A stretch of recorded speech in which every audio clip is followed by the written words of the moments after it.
Sometimes it's just a 2-cup of coffee kind of day. Hey y'all, my name is Nat. I hope you're having a terrific day today, and for this video we are going to be doing my 2021 reading stats. Before we get into anything bookish, however, make sure to hit like and subscribe down below, as well as tell me in the comments if you keep track of your stats, how many pages have you read so far this year? So we are at my desk today. Apologies, this is not a nice bookish background. You get my closet, but it's gonna be easier for me to read everything off my laptop here. I don't know if I should should I put the stats on this side or should I put them on this side? Let's go on this side. So when I am filming this, it is actually only December 4th, but with that, I initially wasn't really planning to count the books that I had reread, and then I realized, I would have to go in and reformulate all of the formulas on my Excel sheet to not count rereads, and I don't want to do that, so rather, we're just not going to count the books I'm rereading in December. Thus far this year, I have currently read about 105 books, and across those I have read 30,244 pages. I have listened to about 434 hours. Is that right? Oh my god. Yeah, that is right. 434 hours of audiobooks.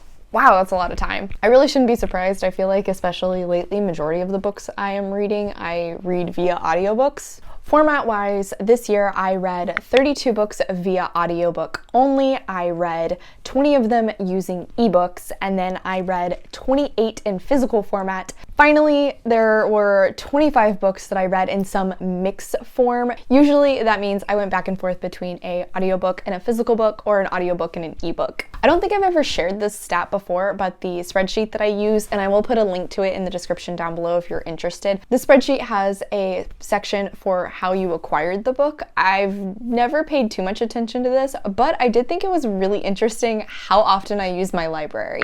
I borrowed 1 book this year. I read 9 of my book of the months, which now that I'm thinking about it, I should really look back and see how many months of the year I bought a book of the month to see how often I'm actually reading them. I bought 24 books and read them this year, and then I had 5 which were gifted to me and I read. Finally, I read 57 books from my library. This includes ebooks or audiobooks. Thankfully, my library has 2 different apps that I can use, Cloud Library and Hoopla, and my lord, those things are so useful.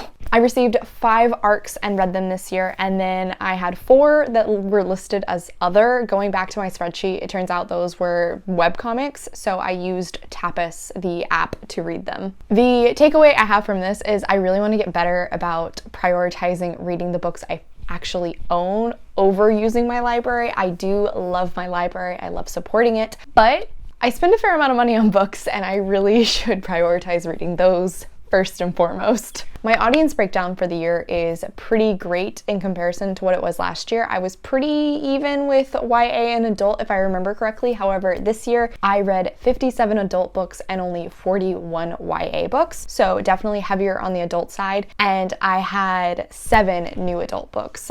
This is kind of a judgment I make usually. I list a book as new adult if the main character is between the ages of 18 and like 25. The stat I have come to absolutely love is my genre breakdown. So alphabetically, I read 5 contemporary books this year, 30 fantasies. Again, I always characterize myself as a mystery reader, but I read so many fantasies. 10 books this year were graphic novels, which I feel like isn't technically a genre, it's a medium, but that's often how those books are listed, is as graphic novels above whatever genre the graphic novel is. 8 historical books, 3 horrors, 13 mysteries, 13 nonfictions, 18 romance, and 5 thrillers. The follow-up to what I was saying about the fantasies, between mystery and thriller, I read 18.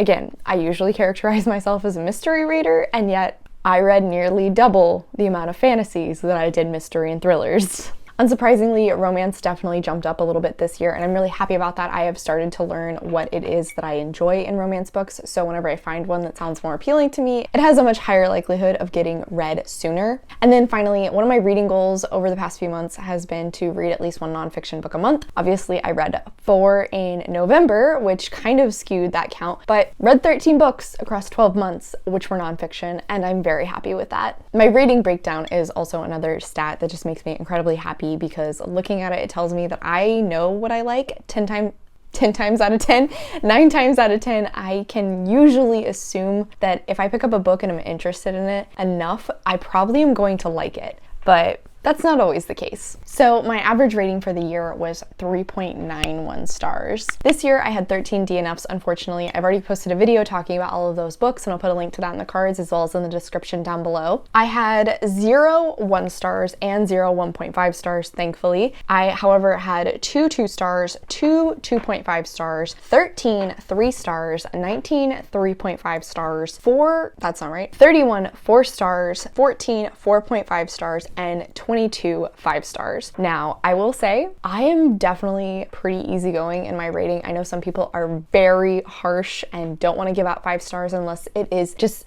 the next amazing book that they're not going to stop talking about for the rest of their life. I don't do that. I have gotten a bit harsher in my rating by utilizing Cawpile, but even with it, I still often go based on subjective feelings. If I had a great time reading the book, I think my rating should reflect that. I'm not mad that I've given out this many 5 stars and 4.5 stars, and again, I think it just showcases that I know my own reading taste. Hopping into some of the stats about the authors who I am reading from. This year, I read from 90 authors who identify as cisgender. I read from 4 authors who identify as genderqueer, 1 who was intersex, and then 10 who fall under the transgender umbrella. Holding a warm mug in your hands, there is nothing like it. This is such a satisfying feeling. I'm sorry if you can hear my ring clinking against it though. As for the races of the authors I read from, unfortunately this is not nearly as diverse as I would like it to be. I read from 9 authors who are Black, I read from 10 who are Asian, 2 who were Indigenous, 4 that were Latinx, and then 80 who were white. So that's about a 25 to 75 BIPOC author to white author.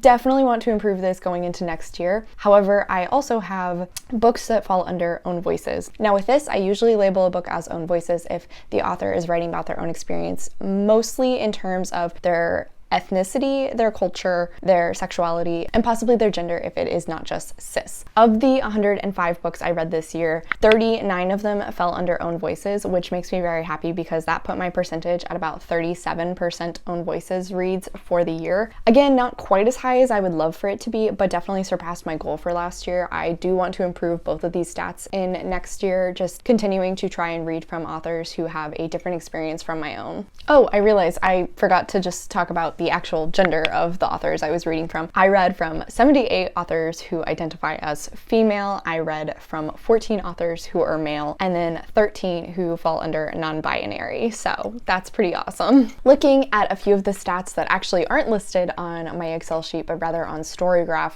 The first one is moods I most often read from. This is pretty widespread, but my biggest ones are emotional, adventurous, mysterious, lighthearted, dark, and funny. I kind of love the moods that I read because there are some that are one side of the spectrum and there are some that are the other. I go back and forth a lot, apparently. As for the pace of majority of the books I read this year, 41% were fast, 48% were medium, and 11% were slow. This is a little surprising to me. I tend to feel like I read a lot of slow-paced books, or maybe it's just I really enjoy slow-paced books. I mean, if you look at my favorite fantasies, pretty much all of them are slow-paced, though mysteries and thrillers tend to be pretty fast-paced, and romances are always in the middle.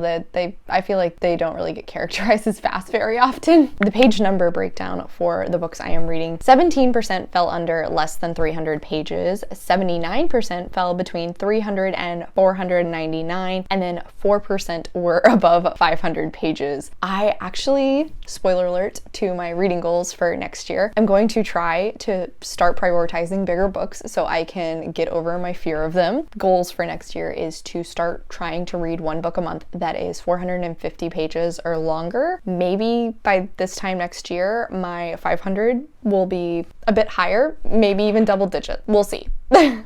Oh, this is just a fun stat that I've never actually noticed before, apparently. My most read authors this year, according to Storygraph, and looking at this, most of them, not very surprising, I read 6 books this year from TJ Klune, given that I have officially listed him as up there for one of my favorites of the year. Not really surprised. All right, guys, so I hope you had a fun time geeking out about all of these stats with me. As always, thank you so much for coming to my channel. I really appreciate it. Make sure to hit like and subscribe down below. I come out with videos on Monday and Friday, but until then, I hope you continue to have a terrific day.